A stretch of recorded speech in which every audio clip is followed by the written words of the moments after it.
Benvenuti in Community FVG, un viaggio nei territori del Friuli Venezia Giulia. In ogni puntata vi raccontiamo come cooperatrici e cooperatori ogni giorno lavorino responsabilmente per coniugare sviluppo, sostenibilità e mutualità.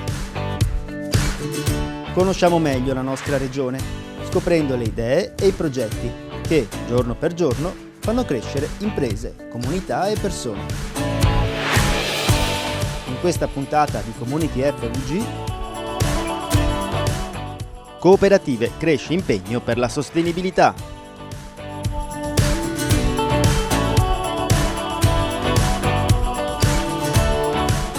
La cooperativa sociale nascente.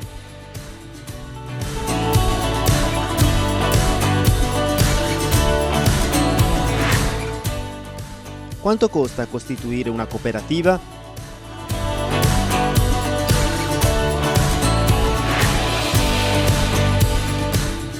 La cooperativa Ecotema.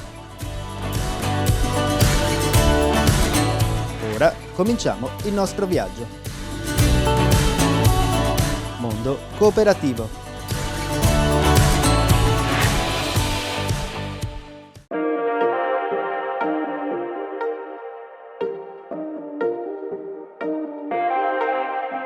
Cooperativa Nascente nasce nel 1987 su iniziativa di Don Emilio De Roia. Non serve tratteggiare la figura di Don De Roia perché credo che sia conosciuta in tutto il Friuli e credo anche fuori.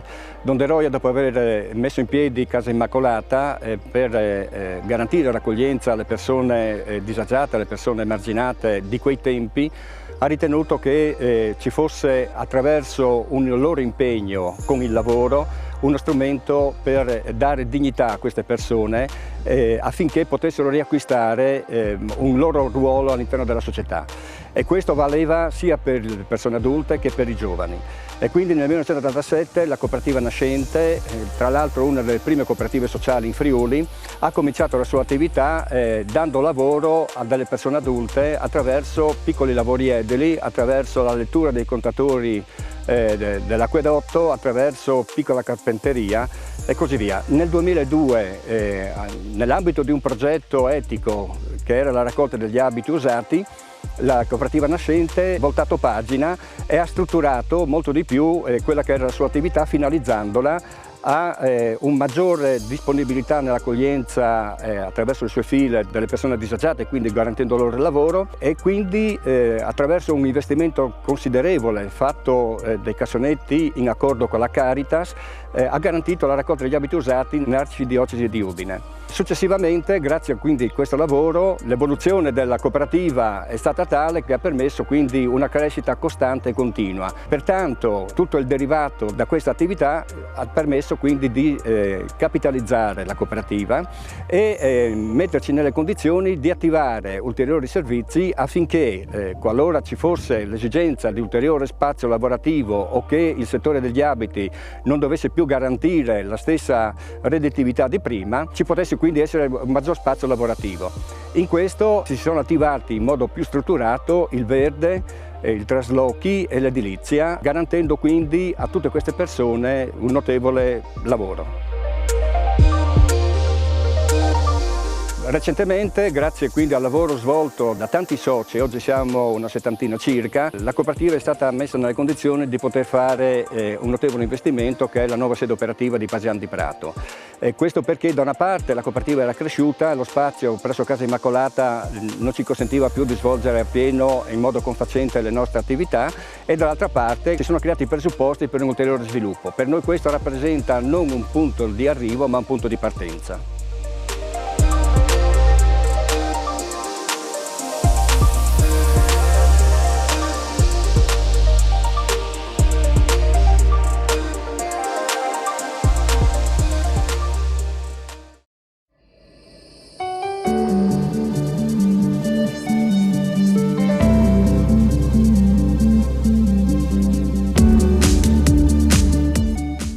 È cresciuto nel 2021 l'impegno delle cooperative per la sostenibilità.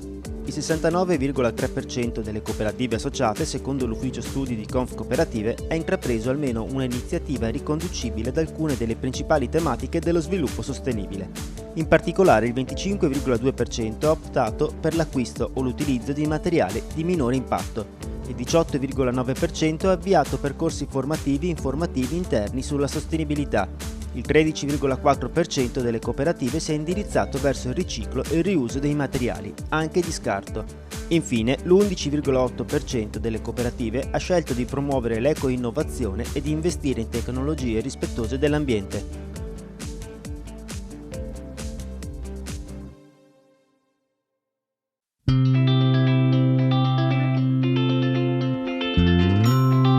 Nascente è una cooperativa sociale di inserimento lavorativo. Questo cosa vuol dire? Vuol dire che noi per svolgere le nostre attività impieghiamo, e questo è per statuto e comunque per normativa, almeno il 30% di personale cosiddetto svantaggiato. Sono persone che nel nostro caso hanno problemi prevalentemente alcol correlati, quindi noi li seguiamo anche assieme al CERT e all'alcologia di Udine, Tolmezzo, insomma delle varie zone del Friuli. È ovvio che l'impiego di questo personale svantaggiato implica che comunque la cooperativa nascente deve essere in grado di svolgere qualitativamente il lavoro in maniera quantomeno sufficiente, perché i clienti rimangono sempre i cittadini, quindi privati piuttosto che aziende, piuttosto che enti pubblici. Le attività in cui Nascente opera sono molteplici. Fino a 5-6 anni fa l'attività prevalente era la raccolta degli abiti usati. Questa, per una serie di motivi legati prevalentemente ad aspetti normativi, sta un po' alla volta calando. Altri settori in cui opera la cooperativa, perché ovviamente è necessario differenziarsi, sono quelli dell'edile.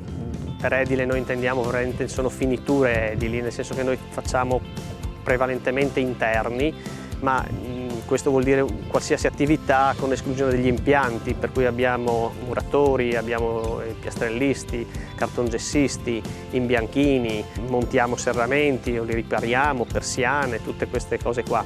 I clienti anche qui sono sia pubblici che privati.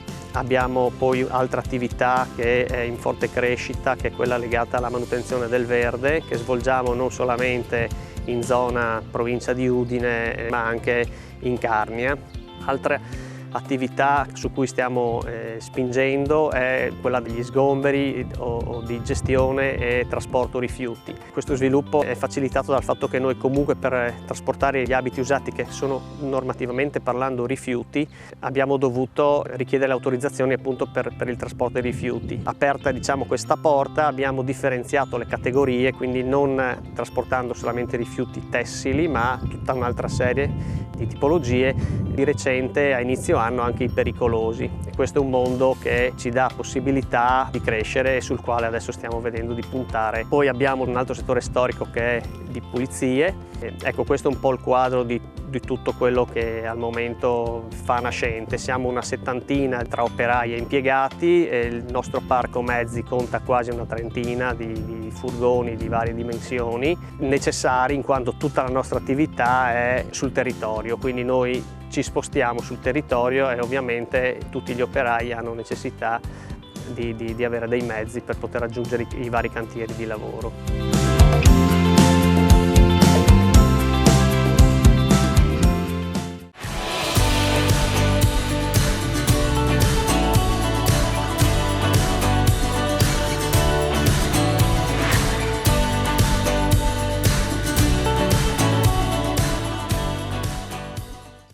Salve a tutti, tecnologia, emergenza sanitaria, nuovi mestieri stanno cambiando il mondo del lavoro. Ne parliamo oggi con la professoressa Anna Zilli dell'Università di Udine.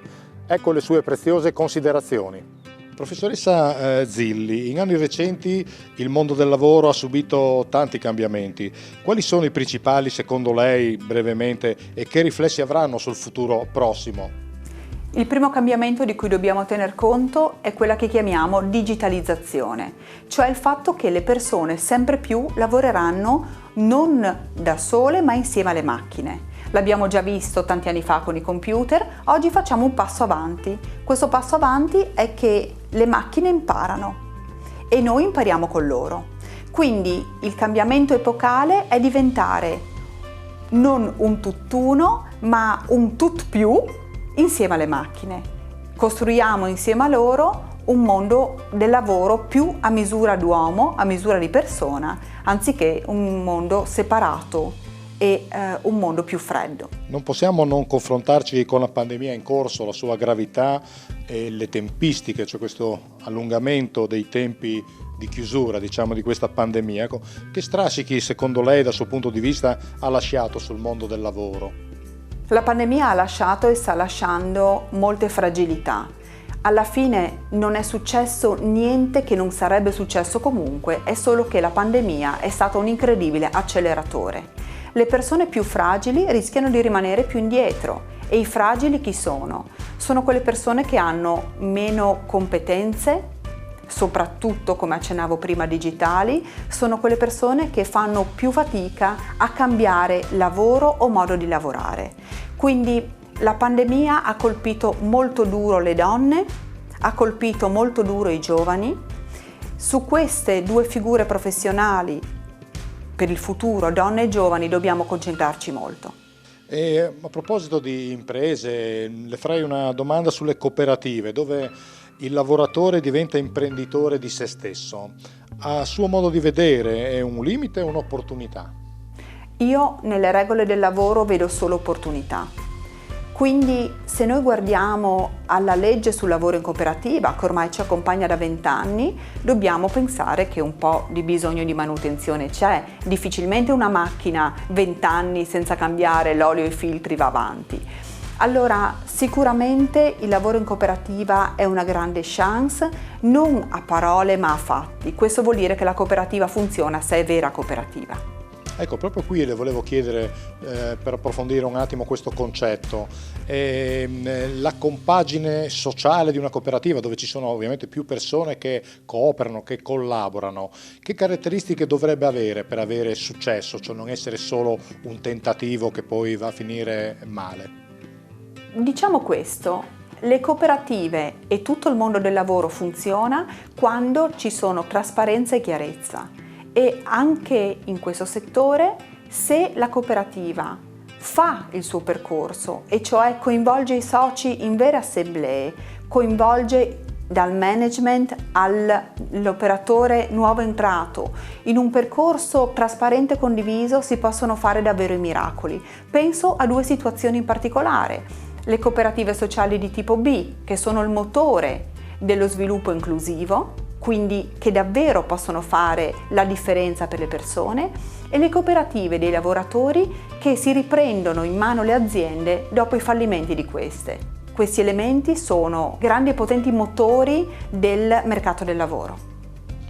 Da quello che capisco, dunque, il successo di una buona cooperativa è mantenere fede ai propri ideali e ai propri valori fondativi. Il successo di una buona cooperativa è esattamente essere cooperativa. Non si deve pensare di essere impresa travestita, ma ci si deve ricordare che come cooperativa si è in un mondo profit. Questo vuol dire che per la cooperativa è assolutamente legittimo e doveroso perseguire strategie di mercato, nella consapevolezza che l'interesse di un socio è l'interesse di tutti i soci e che è davvero una testa un voto. Per cui non ci sono schemi preconfezionati di successo o di insuccesso, ma ci sono sicuramente delle opportunità. Allora ritorno al tema delle opportunità, in cui davvero il settore cooperativo può fare la differenza. Nella nostra regione in particolare il tessuto è molto fertile, serve una ibridazione, un passaggio fra il mondo dell'industria e il mondo della cooperazione per lavorare insieme.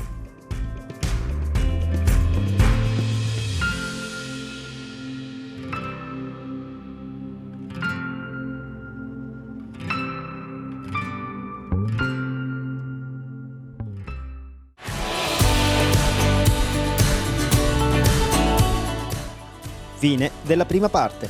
Community FVG continua dopo la pubblicità.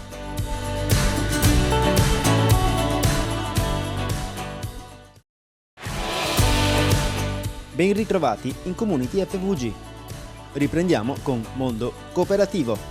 Inizia la seconda parte.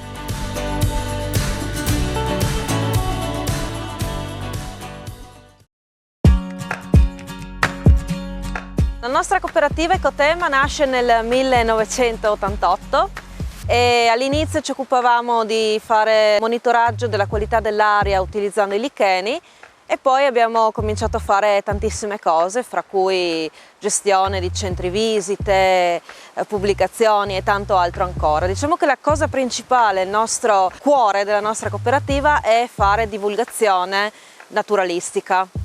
Quindi abbiamo fatto tantissime cose, facciamo tantissime cose. Io qui vi ho preparato un po' un riassunto di tutte le cose che facciamo.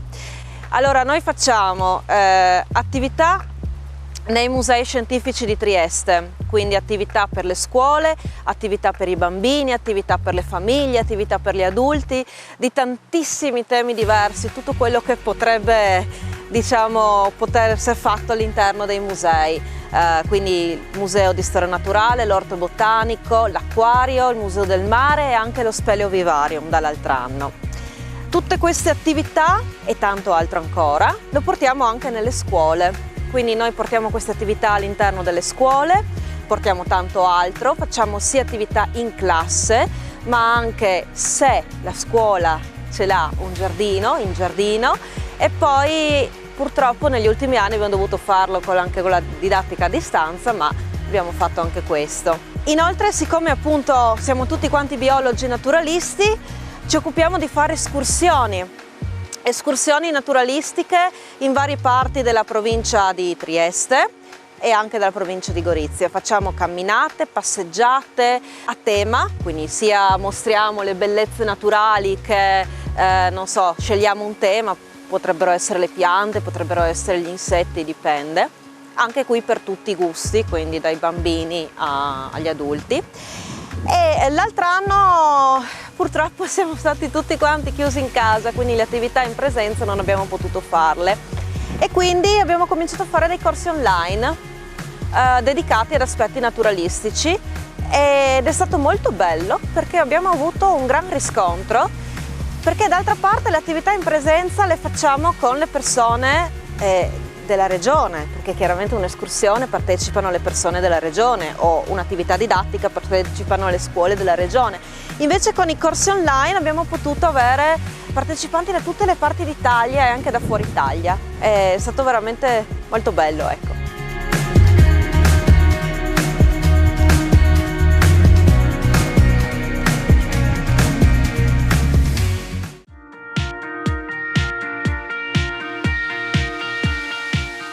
Crea la tua cooperativa in collaborazione con Confcooperative Friuli Venezia Giulia. In quanti dobbiamo essere per costituire una cooperativa?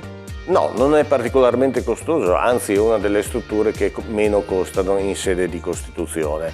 Rivolgendosi a una struttura come Confcooperative che accompagna il socio nella redazione dello statuto, nella redazione dei regolamenti interni, nella stesura di un business plan e lo fa diciamo senza costi, chiedendo solo l'adesione successiva della cooperativa all'organizzazione di categoria, in realtà i soci pagherebbero solo il notaio e la vidimazione e l'istituzione dei libri sociali, quindi diciamo possiamo andare da 2.000 a 2.500 euro al massimo. C'è un capitale sociale minimo, forse uno si chiederà come c'è in altre società, non so, nella SPA sappiamo che sono 50.000 euro il capitale sociale minimo. No, nella cooperativa non c'è un capitale sociale minimo, deve esserci un capitale sociale pari a quelle che sono le spese iniziali di costituzione, quindi 2.000 euro sono sufficienti. Il capitale è variabile proprio in funzione della variabilità dei soci. Entra un nuovo socio, porta un nuovo capitale, esce un vecchio socio, se lo porta via il suo capitale naturalmente.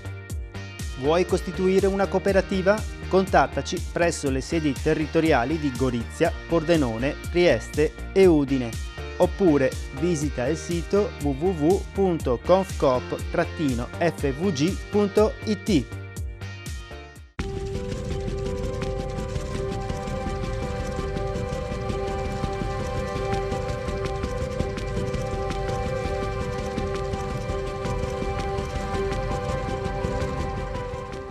Io volevo farvi alcuni esempi delle attività che noi facciamo con la nostra cooperativa Ecotema per far capire un po' qual è il nostro lavoro e qual è il nostro modo di lavorare, diciamo. Noi ad esempio abbiamo adesso un progetto con delle scuole partner in cui realizzeremo dei piccoli orti botanici all'interno dei giardini delle scuole, mettendo anche delle targhette, proprio come un orto botanico, coinvolgendo anche gli studenti in questa attività. Far capire che noi facciamo didattica ma non solamente frontale, quindi noi parliamo e i ragazzi ascoltano, ma in modo di coinvolgere i ragazzi nelle attività scientifiche per fargli capire anche l'importanza della natura e della loro conservazione. Poi noi collaboriamo con i musei scientifici di Trieste e anche con l'area marina protetta di Miramare e facciamo tutta una serie di laboratori. Uno che mi viene in mente è il laboratorio sui fossili, in cui noi sia in museo ma anche all'aperto, anche a scuola, usiamo delle formine per far ricostruire alcuni fossili, quindi facendo dei laboratori o delle attività operative, spiegando come si formano i fossili, come si studiano e così via, per fare un po' ai ragazzi l'esperienza di essere scienziato per un giorno, no? Quindi lavorare come lavorano i paleontologi. Oppure altre attività a tema naturalistico, parlando per esempio dell'importanza degli insetti o attività dedicate ai minerali e alla geologia, tutte attività in cui ci sono dei laboratori e delle attività pratiche. Poi riguardo ai corsi online e alle escursioni di cui parlava Gaia prima, posso fare l'esempio di un corso che ci ha resi molto felici, il corso sulle piante spontanee mangerecce. Abbiamo fatto nel periodo primaverile della zona rossa un corso online parlando delle principali piante spontanee alimentari, quindi non quelle dell'orto ma quelle che crescono spontanee nei nostri boschi, e poi quando abbiamo potuto uscire abbiamo fatto delle escursioni sul campo per raccogliere queste piante, ovviamente facendolo in modo sostenibile, quindi rispettando le regole di raccolta, per far capire che va bene utilizzare la natura, però farlo in modo sostenibile senza defogliare tutto quello che c'è, però per riscoprire i gusti antichi che i nostri nonni conoscevano e che noi oggi non conosciamo più.